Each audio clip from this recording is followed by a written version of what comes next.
What's going on, everybody? We've been having some carburetor issues with our 670cc go-kart recently, and today we're going to fix it. Yeah, since it didn't work at the meet the other day. No, that was super embarrassing. So embarrassing. It'll be fine. Yeah.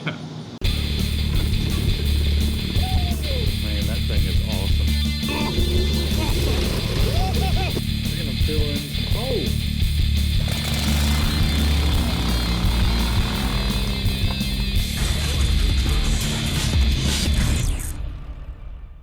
So one of the problems that we were having at the meet was that the fuel was not getting to where it needed to go, to this fuel filter here. It would get here, and then it would get slower and slower as it rose. I think that's it right there, actually, so it doesn't have too far to go. But apparently this has been an issue the whole time, but that's just one of the issues we've faced. So first, I guess we're going to disassemble the engine, or at least the plastic bits on the engine, so we can expose the carburetor. Oh yeah, fun fact, everybody, we got new merchandise at our website, CarsandCameras.com. Check it out. We've been working on it for a while, and we hope you like it. We hope you buy lots and lots. Air filter. We're hoping to do like a dual pod setup with like dual intakes and dual carburetors. We need to get in touch with Go Power Sports, see if they even have dual carburetors. I'm sure they'll be able to work something out for us, because they did help us out on this build previously. So what do you think is going on with the carb? I think the inside of it is gummed up, which is going to make me upset because we've been using ethanol-free gas in this thing. So, not sure what we're going to find in there. Yeah. She did sit for at least 2 months. Yeah, it didn't start for a long time. Yeah. Well, I mean, we didn't try it. Yeah, yeah. She's been sitting in the corner because we've been working on the drift trike, sitting in there, and other projects. And gas just magically rose into the filter. It's really weird. I just watched it come up. Let's choke it and find out. Maybe it just all of a sudden freed up. Let's see what happens. Gas, that's the brake.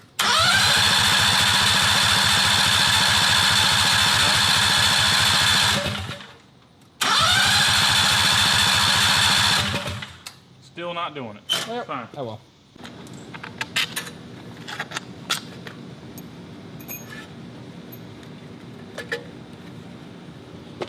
All right.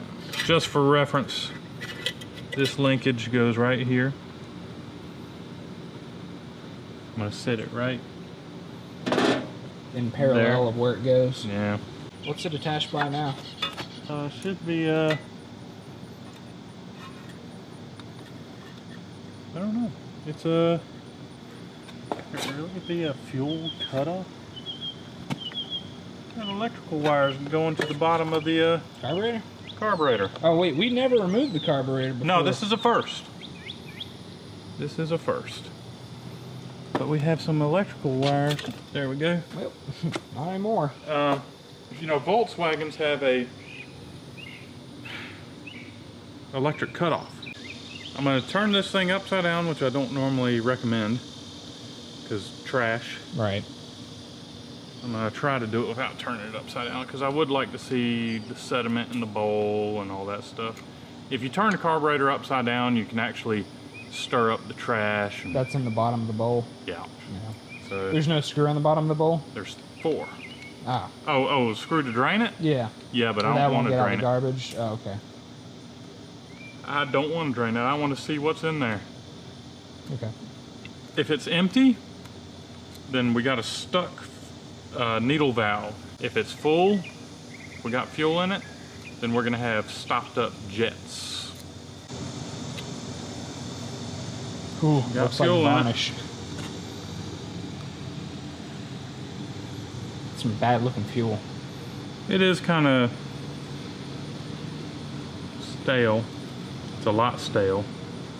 This is supposed to be ethanol free, but it's pretty stale. I am checking the jets in the carburetor, make sure they are clear.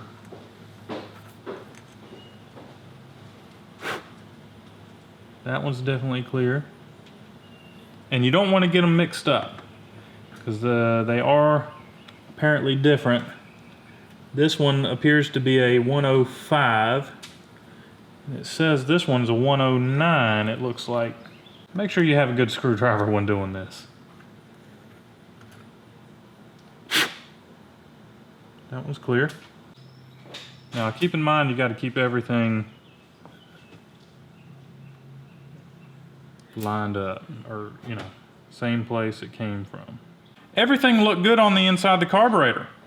I believe what we've got is something wrong with the fuel. All of a sudden, while this fuel is off, I don't know if y'all can see that, this fuel all of a sudden has started hazing up. Something I am not used to seeing.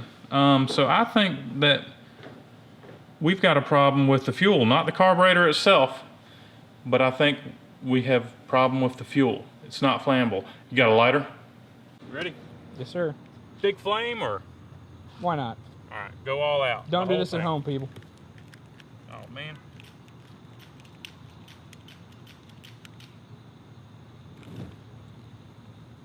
It still lights. All right, well, it's still good. Oh, but it stinks. Oh, wait a minute. What?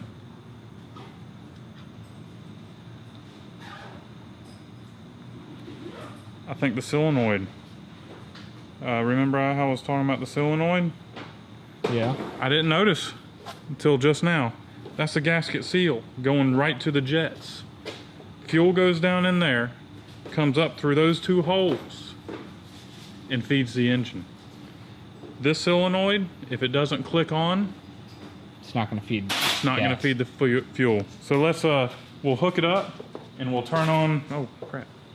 And we'll turn on the Ignition. ignition and see if it opens.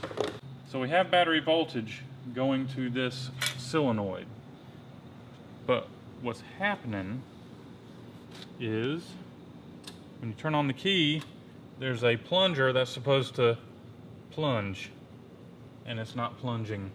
It's dead. This is why it's not running. This solenoid is dead. What we are going to do is we are going to just bypass it for right now. All right. For testing Testing purposes only. I want to hear this thing run tonight. So do I. So Dude, that's like, it's like, in like Ike quotes. Number 1, it'll be fine. Number 2, for testing purposes only. Number 3, I want to hear this thing run tonight. yeah. This is just like on a Volkswagen. When I say Volkswagen, I'm talking about the old Beetles and stuff. Has an electrical solenoid. If you don't hook it up, car's not going to idle. It'll run, but it won't idle. This one, it's not going to run at all. I think that I can remove the plunger. But is it still going to run and stuff? I mean, oh, that was a piece of cake. This is some sort of safety thing. It'll be fine. Don't try this at home, everybody. Don't try this at home. So it'll run just as well without it. Yes. It's some sort of a safety cutoff that we are doing away with because we are going to do a dual carb setup. Very soon. Yes. More info about the dual carb setup we're thinking about. So Go Power Sports has GX390, Honda GX390 carburetors. But I don't know anything about them personally. I don't know if 2 of those would work. So if you've worked with a Honda GX390, let us know. Do you think 2 of those would work on something like this with a 670cc engine? I'm going to say yes. You're going to say yes?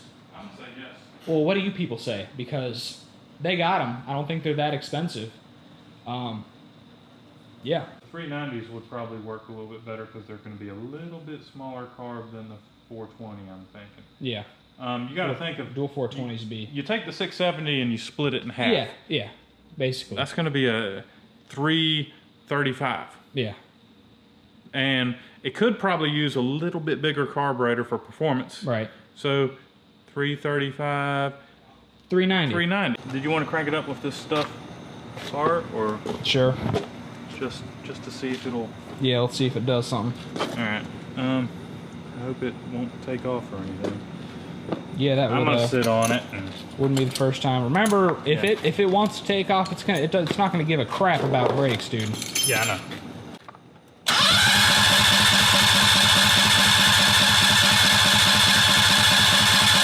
It's gonna take some time to fill up. Right. Oh.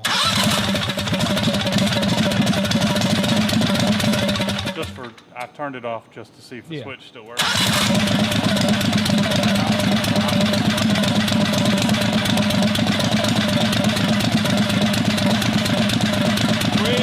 And it wasn't the carburetor, it was the solenoid, an electric solenoid, a fuel cutoff that had malfunctioned. It's dead, so we just disabled it for testing purposes only.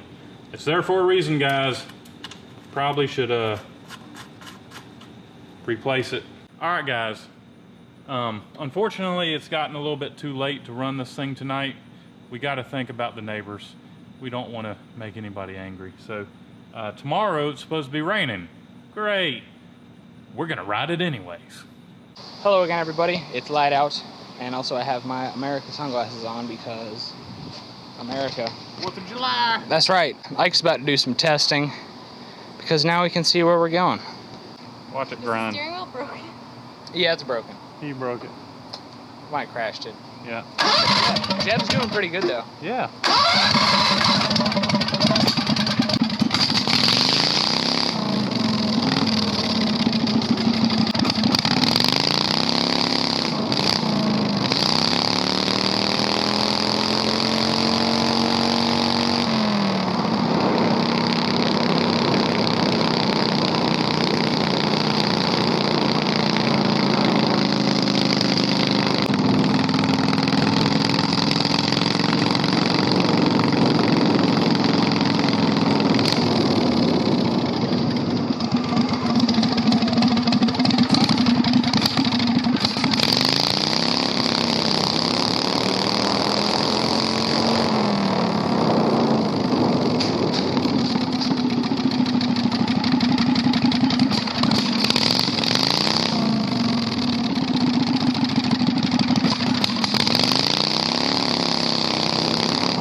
All the fireworks we get in North Carolina. That's not true. Kind of lame. I don't want to ride it anymore. It's way too loud. Like, we are going to get, like, I'd be surprised if the cops have not been called already. It is so loud. You can probably hear it from the waterfront. From the waterfront? Probably. Why is it so loud? Because it's a huge engine and it has no muffler at all. Ready? Put face mask down. That's all the riding we're doing for today. We don't want the cops called on us. That's for dang sure. Yeah, that's all we're doing. It's summertime though, so we're uploading more frequently, even though the videos may be a little bit shorter. And it'll be fine. We need to work on this some more though. Steering wheel. Steering wheel. Muffler. Exhaust. Yeah. Man, that thing is so cool. I know. I really like this thing, man. It's just not the best frame for the engine. Well, thanks for watching, everybody. Check us out on Facebook and Instagram at CarsandCameras Reviews and Garage Amino at CarsandCameras. Don't forget, links to Go Power Sports in the description. That's all we got. It's 4th of July weekend. We're gonna enjoy some lame fireworks and summer festivals. Anyway, thanks for watching, everybody. We'll see you in the next one. I remember seeing a boost gauge in here. I don't, but I remember there being a... Oh. Well, it's $35. Yeah, that's what we saw last But it'll be fine because It's got lights in it. Hold on, where is it? It's around here somewhere. What are you looking for? You know what I'm looking for. The string lights?